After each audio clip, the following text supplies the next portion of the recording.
Welcome to the City Council special meeting of Tuesday, July 16th, 2024.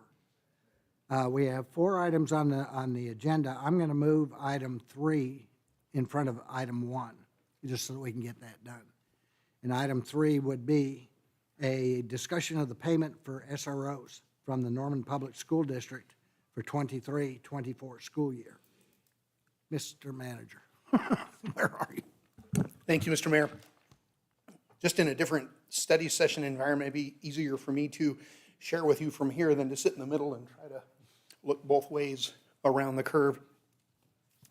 The conversation today involves an agreement we have with Norman Public Schools and their financial contribution to the school resource officer program. Back when the question for public safety sales tax was presented to the voters, there was a description of financial participation on the part of Norman Public Schools, and it was very generically worded that they will participate financially. That came to be understood that annually, Mr. Francisco would do a calculation of the cost of the division in the police department. How much do our school resource officers cost? So Mr. Francisco would do a calculation based on salary cost for the year, all the benefits associated with those salaries, equipment costs, including vehicles, some component of overtime, and he would send that calculation to the CFO for the public school district and cut that number in half, and they would send us a check quarterly for that total dollar amount. We'll remember last fiscal year, we received communication that even the school districts would be receiving some additional funds, not a lot, to support an investment in student safety on every school district and their campuses, which in Norman Public Schools scenario was about $92,000.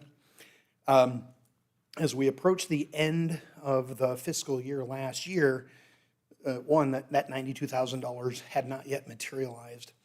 And two, the budget realities of salary increases awarded by the state to all the teachers in the state of Oklahoma. They were funded excluding funding to provide for the cost of their pensions and their increased payroll taxes and all the costs associated with salary. So put the school district in a bit of a pinch, and Superintendent Migliorino's here if we have any questions on the specifics. But as we approached year end, it was going to be apparent that the number that Mr. Francisco had calculated at a little over $700,000, about $712,000, was not going to be possible. And when budgets get tight, public entities, and I'm guessing private sector too, you begin to look at those obligations to say, are we doing it correctly? Are we missing something here? As it related to the contract, the agreement with the city of Norman on SROs, and the concept of half, it's half of what? Well, it had been the calculation of the cost of 12 months, the whole year, for a school resource officer who is assigned to the Norman Public School system for approximately 181 days a year. So they were paying for half of a whole instead of half of 9 months. And they'd done some calculations on their part, and according to their calculations, probably closer to $400,000 than $700,000, but they did tender a payment for $500,000 and asked that the city council consider that payment in full for last fiscal year, and that we initiate negotiations on that agreement to maybe add some clarity so that councils generations from now aren't asking the same question. 50% of what? Does 50% of 9 months or 50% of the same contract time period that school teachers are on campus and SROs are on campus? Does that sound fair? So we wanted to bring that issue to the council and seek some guidance and then initiate contract negotiations for the current fiscal year and going forward. So happy to answer any questions you may have, and we recognize that Councilmember Holman was the only person sitting on the dais who was part of the council back when that original conversation happened, and he may have some insights and things to share with you that I'll be asking either Councilmember Holman or Superintendent Migliorino for answers if there's anything you need. Question, just a note to everybody, the mics are all hot, so, yes, sir. Thank you. And so the discussion about the prorating for the number of days that the officers are actually serving school functions, do we know what is 100% of the cost of them just being there for that time only? That is absolutely a calculation that Mr. Francisco and Ms. Kim Kaufman could do for us. I don't think we have that handy. We could probably get it in relative short order. Just something that may be helpful as we're discussing the long-term contract with, for the program. So typically, an employee working an entire fiscal year for the city, we'll estimate that at 2,080 hours divided by 8. That's approximately how many days of work they would be anticipated to work if they're just under the direction of their department. So it would be the difference between 2,080 hours divided by 8 hours and 181 days, which is a typical teacher contract time period. But Okay. we will put our fingers on that number to allow us to bring that information with us to those negotiations. And the current program total cost is around 1.4 million, and then we've just been, as an agreement, whatever agreement, been splitting the cost for as best we can since the program was created. It was pretty simple math, and at the time when Mr. Francisco had sent the original calculation over to his counterpart at Norman Public Schools, they were in between a couple of funding windfalls, including some ARPA money and some tax increment financing money that aren't usually part of their funding formula. They also had received during that time frame a grant to pay for school counselors that provide support to students maybe dealing with some behavioral health issues at school and at home. And as the ARPA funds stopped and the TIF funds stopped, that grant also stopped, but they kept those counselor positions on payroll because they recognized that that was a service we really could not curtail, or they would wind up, unfortunately, probably guests of the school resource officers having to address issues that come from the need for that service. Okay, and the current program cost would be based off of 365 days of whether they're in the school or not, right? Correct. And so I guess if the program costs 1.4 million, but now we're thinking maybe of calculating it based off of days that they're actually serving school functions, does that change how the overall program is classified in the budget? If the SRO program no longer costs $1.4 million because we're not calculating it as a year-round service, because the rest of the time those officers are now just regular patrol or whatever division they work in, and they're no longer SROs anymore when they're not serving in the school. So I'm just kind of thinking about that in my head, how What that structure may look like in Yeah. the budget. Doc, that's an excellent question and worth some mental exercise on our part to maybe bring you some concepts of what that looks like. And just, yeah, if we're doing 50%, just say, of the in-school days cost of the program, how is the city covering the cost of all those officers the rest of the time? I don't know. Right. And typically, we know we're deficit spending the public safety sales tax revenue stream currently. So yeah, the general fund does pick up the balance of all the costs associated with PSST activities. And if PSST SRO program budget isn't paying the full yearly salary of those officers, does it free up PSST SRO funding to do the rest of the officers that we've talked about maybe doing? Yeah, we're currently Kind of like underfunded, they're half paid by SRO, Right. half paid by the PSST. the city general fund for the police department. Yeah, if the PSST fund were generating more than the cost of all of the PSST obligations for equipment, fire station, and all the bodies, then correct. But currently, yeah, we're spending more on, between the debt service on the big pieces of equipment and the bodies than we're currently collecting in public safety sales tax. So we want to be as transparent as humanly possible in budget presentation. So that does warrant the conversation on how do we demonstrate that to our community members, that here's how much we're collecting in PSST and here's how much we're spending on the programs that were identified in public safety sales tax. And yeah, we are going above and beyond our maintenance of effort to make sure the voters are getting every dollar's worth of value in their And PSST support. if the SROs are only SROs for 180 days a year, It does close that then gap. the PSST SRO program shouldn't be paying for their yearly salary. I don't know. That's something to think about as we think about the long-term Absolutely. agreement that we might have. But on this one specific, we know that right now the program, we're budgeted for 1.4 million or so. 50% would be 700,000 if we were doing that. The proposal from MPS is 500,000. Can we absorb 200,000? Can we afford that?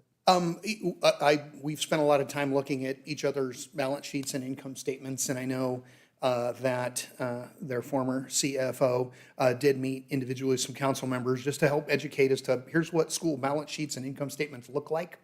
And we're in better shape, not by a whole lot. We all recognize that, yeah, we're balanced. We are to the good, not by an awful lot, but we are in better shape than Norman Public Schools is currently. Okay. That's all the questions I have right now. Thank you. Councilman Pico? Thank you. Apologize for being late. I just got into town a little bit ago. I just want to drill down on that idea of paying half of the full. How many years has the program been in place? Do we know? 10? 10 years? And over that time, do we kind of have an estimate of what the overage might be, the NPS might have paid into? If they were only going to be paying half of 9 months and they've been paying half of 12, have we quantified that at all? We have not. You're probably looking at about a 20% overage Okay. over the history. So the money that we're talking about tonight really might be coming out in the wash a little bit? I would say that's an easy, if there is recognition that, yeah, 50% of the school year versus 50% of the fiscal year is realistic, then we're absolutely in that wash water. To me, on the surface, it doesn't seem like MPS is asking anything above and beyond, that this is very much in line with the agreement. And we believe, honestly, the opportunity for perhaps a couple of board members and a couple of council members on an annual basis to have such a conversation related to this agreement make perfect sense. We shouldn't wait every 5 years and just have the details negotiated among staff. And really, it didn't boil down to a whole lot of negotiation. It was just calculations from Mr. Francisco to his counterpart and, checks in the mail kind of a thing. And when it didn't look like that check was going to clear, we had to stop and have some serious conversation. So we do recognize we're all standing on the deck of the same, Norman ship, public agencies on top, and it doesn't do us any good to watch the other side of the boat go underwater. So we hopefully we can pull together and make sure that doesn't happen. I appreciate that response, and I very much agree that, yeah, doing this more often instead of further apart is a good idea. So if there is consensus, council, I'll send them I'll ask Mr. Knighton to just write up a short document and execute that consensus for the We've got one prior more question. fiscal year. Councilmember Gray. Please, Your Honor. I've been getting weird emails that have asked what the city's part and all of the SROs are. So just for the record, we will not be paying county SROs, and we have no MOU with the school, the county, and the city, correct? You are correct, Your Honor. Council, in the prior budget development process, recognized that we were still, just based on how much revenue was coming in from our annual PSST allocation, we were still short 4 school resource officers as per what the voters had approved. And council took the action to add those 4 school resource officers into the current fiscal year's budget. I believe our police chief will have those 4 SROs in the schools on the first day of school this year. We don't have an agreement with Cleveland County Sheriff's Office, and we will not be cutting them a check for support services in that role. So this fall, there will be no funds transferred from the city to the county. And do we know if the county SROs will be there this fall as they were earlier? I anticipate they had 17, they may have 13. And I know the supervisors, the Cleveland County Commissioners did kick in some support to cover the cost of that program in the last school year. And I'm not quite sure what their intentions are for the school year going forward. But with the addition of the 4 SROs, council acted upon, they'll have 4 fewer deputy sheriffs in elementary schools. I am glad to hear the county kicked in funds because they have a PSST. Is it 2 for them? Or Yes, is Your it Honor, their it's first? the same 1/8% going forward for Cleveland County as it is for the city of Norman. No, Okay. ours is a half cent. Yeah, we took an 1/8, they kept an 1/8 for public safety sales tax. So our PSST is bigger than theirs. Theirs was primarily jail construction focused and got pared down once the jail was paid off.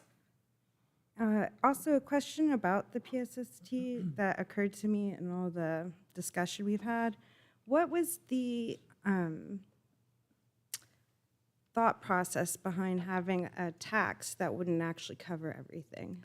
I think it was, and Mr. Francisco can absolutely help clarify, best guess of the laundry list of things that were hoped to be covered by public safety sales tax revenue, and recognizing some of the capital items up front were big ticket items. So the thought of pay-as-you-go to invest in the citywide radio system, which I think was $15 million worth of. Oh, and yeah, we'll point to Mr. Francisco for that historical perspective. Did we recognize we were going to come in short in PSST 1? And we stayed may not short make that in recommendation to PSST you. 2? What was the reasoning?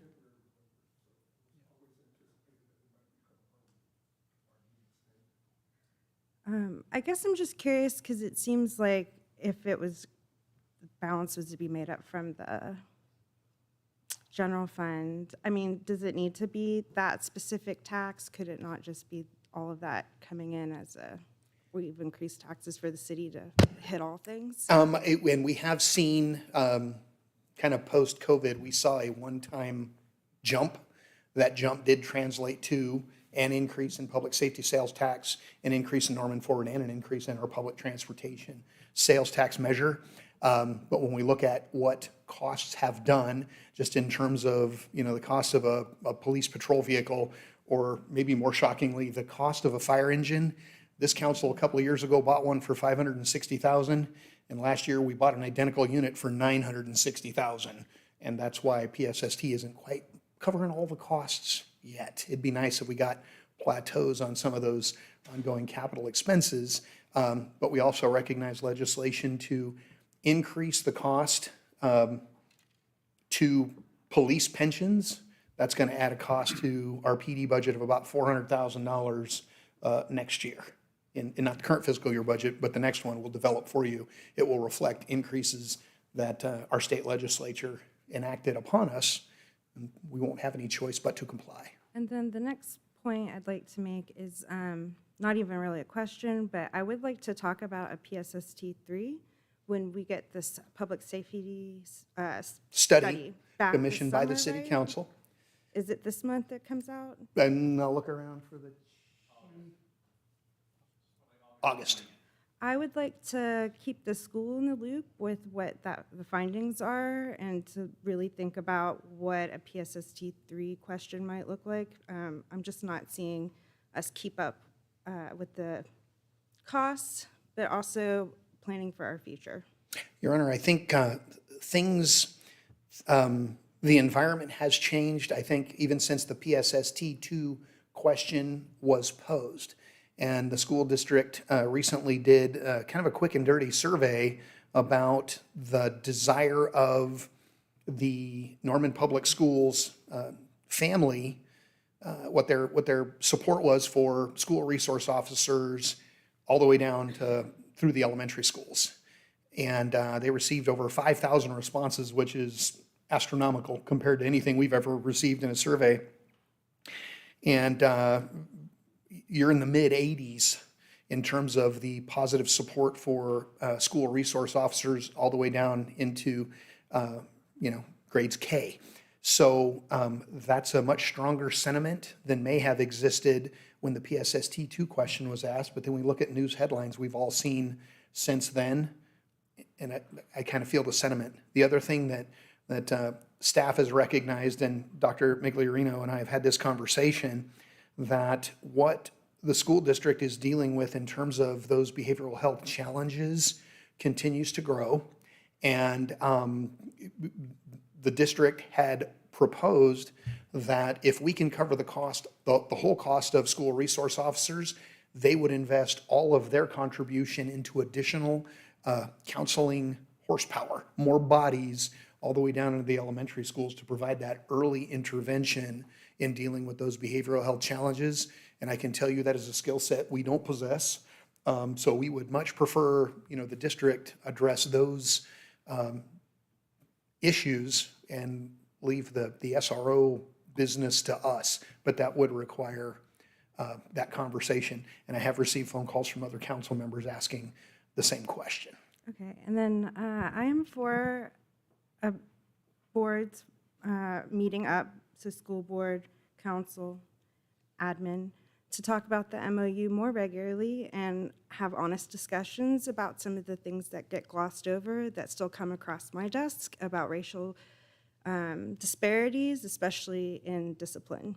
So the other part to that is I'm all for doing more healthcare in schools. I would like to talk about a future where we honestly assess how many officers we need in each school. Or, I don't know that history is borne out that having a bunch of them around has really done anything in the situation, so. And we do believe if the early intervention is possible in dealing with the behavioral health issues in the earlier grades, they don't wind up becoming a bigger challenge for the SROs in later grades. And thank you, that's it. Thank you, Your Honor. Mr. Manager, I wrote down the percentages of the people on that response, 5K response. Out of that, elementary schools, 85% positive, middle school, 85% positive, high school, 90% positive. So it seems to be that our citizens are asking us to work with our partners to be able to keep the kids safe, as we all want to do, and figure out the best way of doing it. I can't ask for a vote, but how do you want to get a? If there isn't objection to us sending a document over to the district saying we'll close the books for last fiscal year at 500,000, and we can have a couple council members who may be interested in that conversation for the renewed agreement going forward, we'll ask Ms. Stacy Parker to start setting up some dates on the calendar, and we will be sensitive of, we know the first couple of weeks of school are really challenging in trying to find some space on the district's calendar. But as long as we all know that's the direction we're moving, that makes our job much easier. Does anybody on council have an objection to approving the amount that public schools wants to do? You said it was 500? 500 even, yes, Your Honor. 500,000, and leave it at that. Does anybody have an objection to that? No, sir. I guess you have an affirmation. Thank you, Your Honor. Of a sort. Thanks, Council. Thank you. I'm going to move to item number 1, discussion regarding project proposal that would require vacating of Comanche Street. Hello. So the easiest way to have this conversation is with a picture, definitely worth 1,000 words, as to what is proposed on what is currently county land, a vacant lot due north of the Cleveland County Courthouse. So the little sliver of the white and gray or white and beige building on the right-hand side of that drawing is the courthouse. And what you see as proposed is a pretty amazing pedestrian paseo. And in the concept of truly transit-oriented development, we look across, we see the train depot at the bottom of the drawing. We know the federal government has appropriated a substantial investment in Amtrak, and of course, that's our Amtrak stop.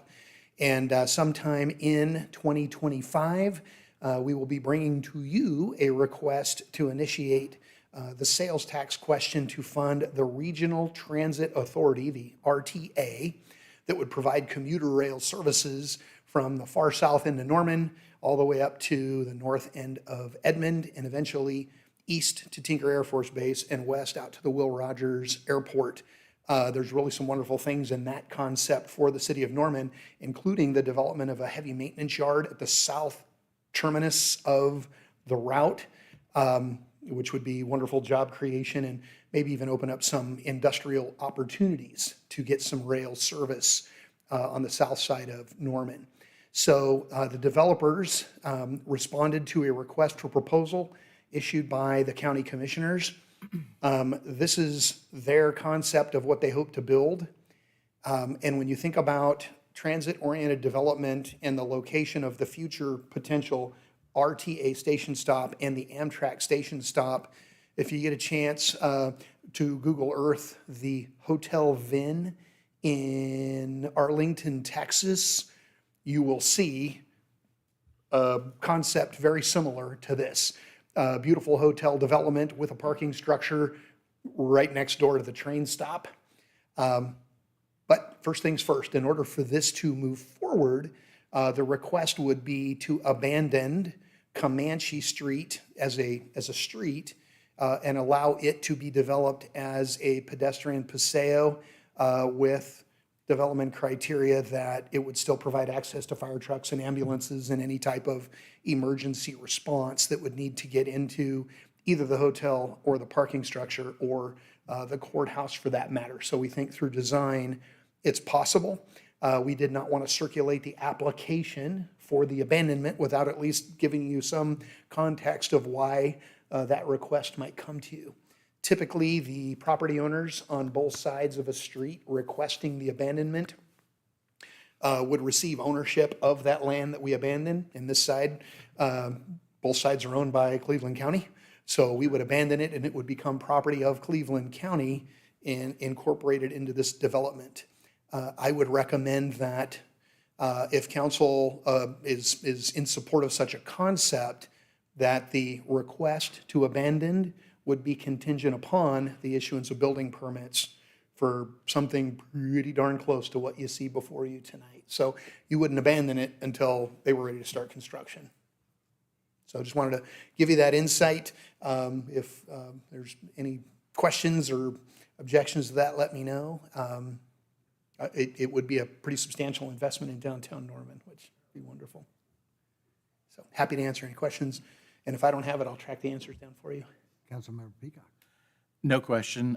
Just want to give the county some kudos for leaning so heavily into this pedestrian-oriented thoroughfare. I mean, I'd love to see this kind of develop more across Norman, and just, the fact that they're proving, right next to the train station, that you can create a park once environment and people will, really flock to it. And so I'm in full support of this. Seeing none others. Thank you, Your Honor. Thanks, counsel. Item number 2. Are you back up again? Discussion regarding procedures for pursuing abatement of dilapidated structures. Oh, no, this is a bad thing.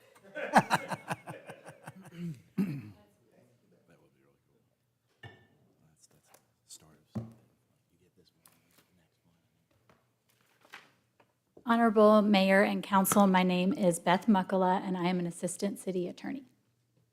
I was asked to go through the various regulations and rules and laws regarding addressing dilapidated structure, and more particularly, pursuing condemnation of those structures, what that process looks like. Yeah, thank you. Oh, I can't have it all, huh? Okay. That's fine.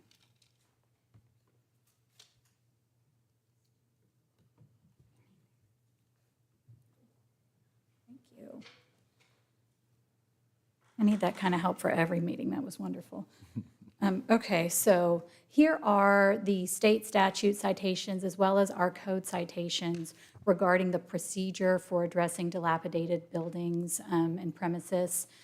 Our code actually closely follows the state law. So for the most part, I will just be addressing those procedures together. Here is our code, section 2-202, and these are provisions that relate to the authority of our code compliance officer, which is very much the officer on city staff that takes the lead in this type of procedure. Obviously, the authority to enter and inspect when justified under the law, and then there is subpart G in particular, which is the active language regarding the code compliance officer's role in bringing an issue of a dilapidated structure before council. So 2-204 is the provision of our code that specifically addresses the procedures relating to dilapidated structures. And what I've done is I've kind of went through that and state law and just created a 4-step process here. So step 1, again, involves the code compliance officer. And what they do is make a determination of a dilapidated building. That must be concurred in by the code compliance officer's boss, which is the planning director. And in cases of particular fire dangers, that might also require concurrence from the fire marshal. So there are 4 bases on which that determination can be made and on which a request to city council would be made by the code compliance officer. First is the first bullet statement there, where a structure has essentially have so much neglect, so much lacking in necessary repairs, state of decay. Essentially, it is a danger to the public. It's a danger to the health, safety, or welfare of the general public. That's going to be based on particular factual findings that would be outlined by the code compliance officer. The next 2 are with respect to a code provision that allows us to notify owners regarding either an unsecured building or order them to secure the building. So we could also bring a dilapidated question where we find that a building is unsecured or where it has already been secured by our order for 18 consecutive months. Those are both bases to consider this. And then the last one is where city council declares something a public nuisance. And by and large, looking over our old files, that's typically what is discussed when these have come before council before, a declaration of public nuisance and an order regarding condemnation. So that's step 1, the declaration. Step 2, well, let me say this. Step 1, as far as the owner of this property, usually involves a letter. That letter goes out saying, this is what we're going to do if you don't respond to us pretty quickly. Our form letter, I think, has 30 days in it. Essentially, whatever notice processes are required, our process has been to give a little bit more. And so this is that first step. When there's no response or significant activity, we'll move on to step 2, where the code compliance officer is going to send those formal findings to the city clerk, and we're going to get around to scheduling a hearing. And the purpose of that hearing is for the owner to come before city council and show cause why city council should not adopt the findings of the code compliance officer. And so, as you can see here, there's going to be notices mailed to the property owner under county records, as well as any mortgagees. And then there's also going to be notice posted on the property. State law requires at least 10 days. Our code requires 15. We've historically given a little more. So step 3 is that hearing. And our code says that city council can determine whether to say the structure should be removed or should remain with improvements made. Looking over our old files, typically what has been discussed is condemnation. State statute does have some particularized guidance regarding what the governing body should be considering in making this determination, but it is essentially the same as our code regarding this general danger to the health, safety, and welfare of the public. So if city council finds the structure to be dilapidated, and particularly where they decide it should be removed, the owner is directed to remove it within 30 days. That's in the statute, that's in our code both. At that time, the city clerk will immediately send a notice to the county clerk saying that the owner's been ordered to remove it. If they don't, we will do it, and we will let you know what our costs are, because that's going to become a lien on the property. And both, well, that's in step 4. I'll get there. Sorry, getting ahead of myself. Step 4 is if the owner fails to remove the property. That's when the city shall commence destruction and removal of the structure that's been condemned. So we're pretty committed once we tell the owner to remove that structure. We're committed to doing it ourselves. And so if they haven't done it, we need to move forward with our own process. And actually, state statute requires that that be competitively bid, and that's what we have done in the past. Part of that process is for salvageable materials to be sold and credited against the cost. And then once it's all done, a statement goes to the owner saying, this is the balance of what you owe us. You have 6 months to pay. If they don't pay, that is when we send that certified letter to the county treasurer saying, these are our final costs. And that's when our lien becomes active for that amount. And both state law and our code are very specific to say that we are at a ad valorem tax level priority with this lien. It's going to be superior to other liens, which is pretty significant because a lot of these properties can have mortgages claimed against them. To have that priority allows us a little more assurance in recouping our costs. Okay, so again, we're here today to talk about the process. But we've had a lot of questions about properties over the years, and these two in particular keep coming up. This is just a brief summary of the kinds of actions we see on properties like this, because these two properties are indicative of it. But we have a situation where one is declared an unsafe structure and has been secured already for 18 plus months. And then we have another one that's been inactive and with no person on site for months now. General safety and health calls over the years, some efforts to get compliance without response. These are all very typical of what you see in this type of thing. So again, we're not having a hearing on those two properties, and we're not here to dig into, you know, what do we do, because this is a staff-initiated process. But essentially, we wanted to get you up to speed on if we're going to move on any of these structures again. And I will say it's been, sorry, I'll lean in. It's been since about 2012, 2014 since we have had a condemnation that we've moved forward to an actual removal. So we wanted to get you up to speed on the process, what it looks like, what you might expect. We have not, that I can find, done these with commercial properties. And I'll note that both of the two examples up there are commercial properties. But with that, really, do you have any questions for me, perhaps for our code compliance officer or anyone of that nature? Yes, ma'am. Would you define for me dilapidated? Actually, it was on a slide. I didn't introduce it as a definition, but step 1, those 4 bullet points, that's Okay. essentially the definition of dilapidated. And define a public nuisance. Public nuisance. Oh, I didn't realize I'd be quizzed. I'd just like to know what we're voting on. Right. Well, that would have been a very good thing for me to have. Let me see if it's in what I have printed here.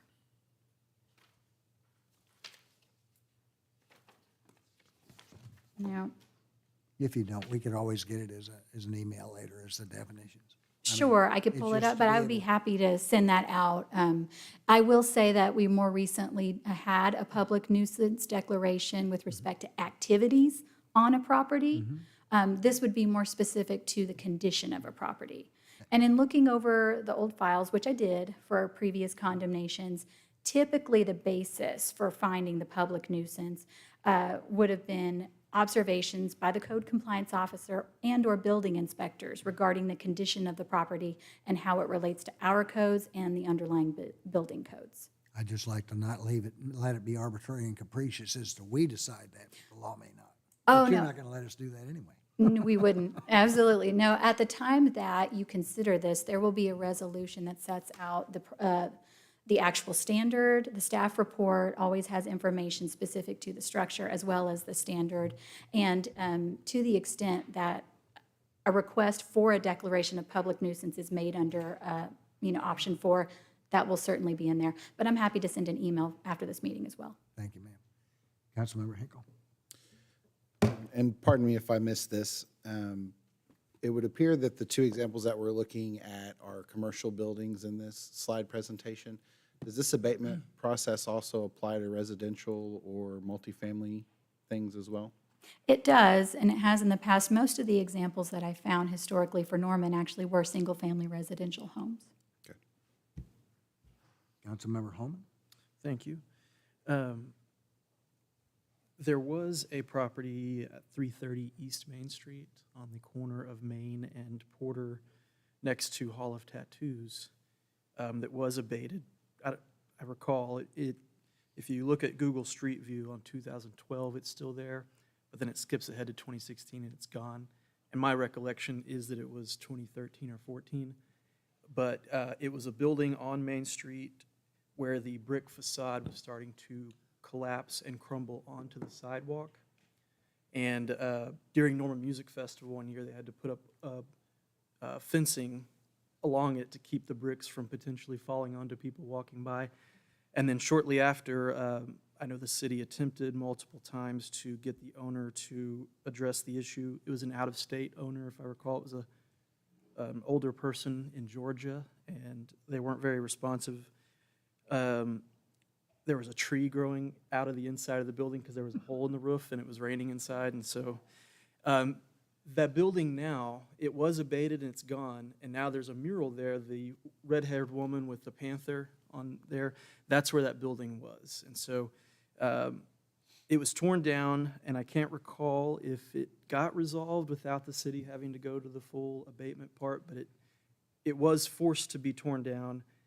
And then a couple years after that, the owner came to city council with a lawyer asking for a rezoning to develop it and build a 2-story mixed-use building, which we approved, and then it's never been built. So, but that's the only one I can recall that's ever been a commercial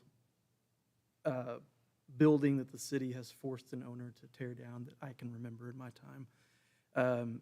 And I've used that as sort of an example when trying to answer questions about Perfect Swing, about, I think we all maybe have gotten questions about it, about why it's able to look the way it does, and I couldn't have my front yard have the grass grow up like that. Code enforcement would be on me. So how is that able to exist the way it is? And my understanding of it has been that in the example of the building on Main Street, the facade was falling onto a public space that could harm the public. And with Perfect Swing, it's set back and it's on private property, and you'd have to be trespassing in order to get injured by it. I don't know exactly. And because in 2016, the owner of Perfect Swing applied or came to city council, he did not, but an attorney representing them asked for permission to allow an on-site security guard to live there, which we granted. And so that was part of the keeping it secure, I suppose. And that maybe allowing it to fall into such disrepair because it's technically secure. I don't know if that is a correct interpretation of state law or not, but that's just been my understanding of why the city can't do anything about Perfect Swing, as many residents have asked. Well, as far as health and safety nuisances on the exterior of the property, my understanding is some of those have been pursued with respect to that property. There have also been external fire issues in the past with that property. I can't account for the amount of response or the immediacy, but I do believe that something liable to fall on a pedestrian walking by is probably more of a priority. However, when it comes to the actual structure itself and when evaluating its structural integrity or its condition on the interior and how much of a danger it is, that becomes a little more complex because we don't have a business open to the public that we can readily enter and see. So there's a little bit more of a step to go through there. So I think that's why, in general, you see these vacant properties take a little longer to work. And Your Honor, in that particular instance, We are under the impression the on-site caretaker has vacated the property and it is currently not secured in the same manner. And obviously, if such a push is undertaken, it'll generate all kinds of phone calls, and we didn't want to start making that push unless council was comfortable addressing that and another infamous commercial property in Norman we've all been driving by for the last 7, 8, 9, 10 years. Is it time for us to move the needle and get some response by our property owner or take it down? That council always gets to make that call, but we're happy to pursue both of those properties at your direction. Well, that, I'm hesitant to an extent of using the power of the government to force somebody to tear down a property like that. And I've mentioned before, that was my first job when I was in high school. It's got tons of memories for a lot of Norman people in the surrounding area. But it has been over a decade that it's been abandoned since it was hit by that tornado in 2011. It never reopened after that. And so, I mean, yeah, people are, especially as, the emergency center's over there, there's a lot of developments taking place in that area. It's become a lot more noticeable to people, I suppose. And so people keep asking very regularly, what's the deal with that place? Or why can't the city do something? Or is somebody going to do something? Or I heard they were building the third high school there. I heard Lowe's was going in there.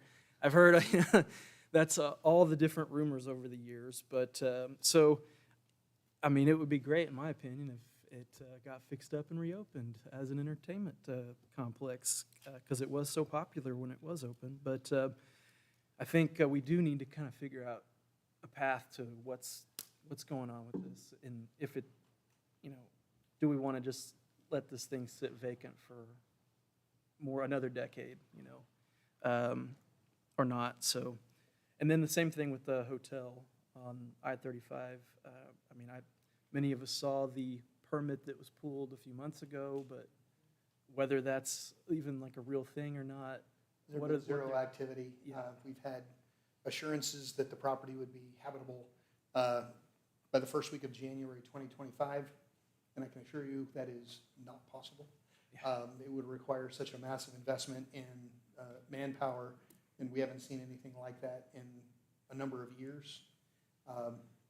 So it's a matter, we can keep giving them deadlines, and they can keep making promises, and we can keep looking at it, and more windows are broken, and there's a structure over the pool, it's got a tree growing through it. And it's your beachfront. Everybody sees that driving through Norman, and it's had a construction fence up around it now for 3 years. We haven't seen activity in 2 years. And it could be potential housing, it could be apartments, it could be used, it could be Hotel reused rooms, for something. They would be full today. Yeah. So it just kind of hurts to have that kind of capacity not available. Well, I appreciate the presentation information. I do think we need to figure something else, or figure out something, a path forward regarding those two properties specifically, or whatever discussion that needs to take place. Councilmember Peacock. Yeah, thank you.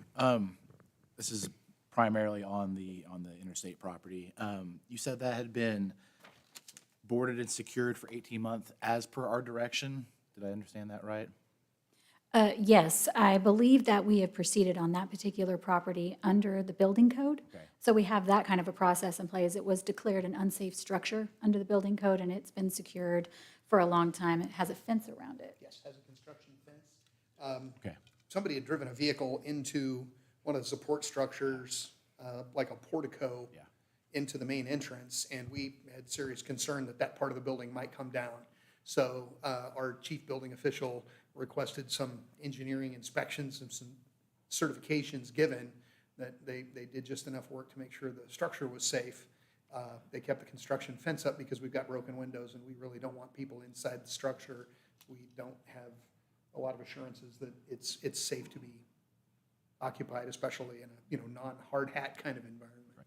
And so NCC 16-303E, that's our mechanism to basically secure and board a building. What's the process for enacting that? Is it literally just a building official saying this is a risk, or does it need to have a certain number of complaints? What's exactly the threshold?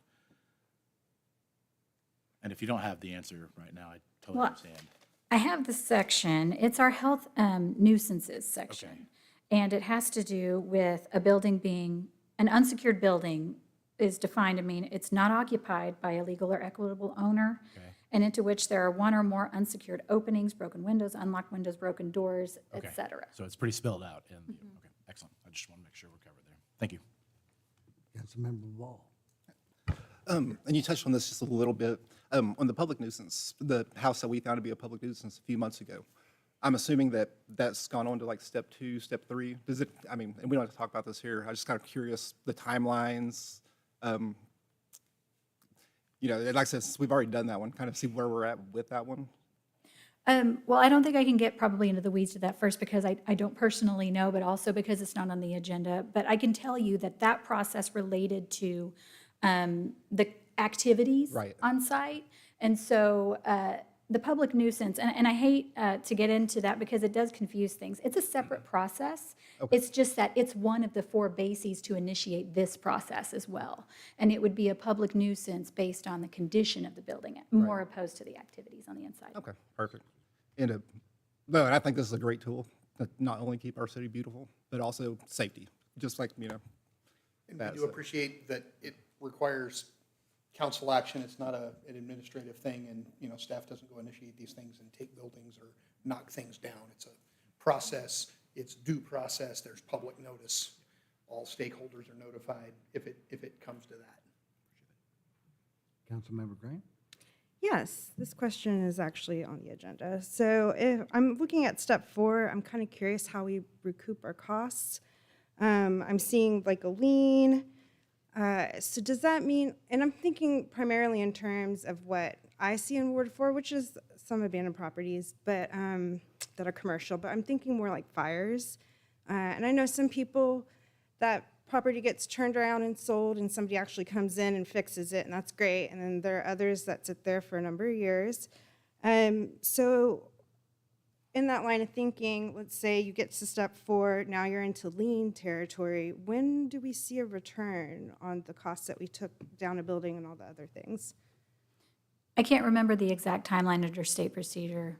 Rick might know better, but it's upon selling of the property, of course. At any time that the property is sold, ours would come out at the top of the proceeds. If we have to actually move to foreclose the lien, there are particular procedures and time periods for that. So is that like an auction, like the county auctions it off? Like, how does it get sold? It could be, should taxes become delinquent, and of course, we also look to lien holders if there's a mortgage. The mortgage company would be notified and recognize that our lien is on par or takes precedence over their lien, and their ability maybe to protect the interest in their mortgage may be that they come in and initiate foreclosure, they sell it. They address the problem before we have to incur the cost, because we'll get paid in most instances before they get paid. But that could take a year, so it's not a speedy turnaround time. And a lot of times when you see like a residential structure it's received fire damage, and our code enforcement folks make contact, and a lot of times there's the dispute between insurance companies and, you know, absentee property owners, and we're kind of out there dangling, waiting for other entities to take action before, you know, we're able to move forward. So there are really lots and lots of different scenarios out there depending on the nature of the property. You know, and we've done the homework and recognize who the mortgage holders are on both of those big properties, and they would be contacted to see if we couldn't get them to help initiate the, you know, mitigation and kind of help clean that up for all the residents in Norman. Okay, and then this last question's for Beth. In the cases you looked over before, did we end up at step 4 and selling, or, you know, recouping our costs that way? I actually could not find a record of the recouping of the costs on the last one, which occurred around 2012, 2014. The last I was able to find was the notice to proceed, telling the contractor they'd won the bid and they could proceed. These files are kept for 10 years under state law, so a lot of them have been purged just in compliance with the law. So we don't have a lot of detail on the older ones. Okay, thank you. I see no other questions. Thank you very much. Thank you. Okay. Item number 4, consideration of adjourning into executive session is authorized by Oklahoma statutes, Title 25, 307B, 4, to discuss pending litigation in the case of Nations et al. Versus the City of Norman et al. Case number CB 2024-2035 TB. I need a motion to adjourn into executive session. Motion to adjourn. Second? I have a motion and second. We are going to take a 10-minute break. We're going over to your conference room. Let's take 10 minutes, we'll meet back up at 5:36. We are in executive session. I hope so.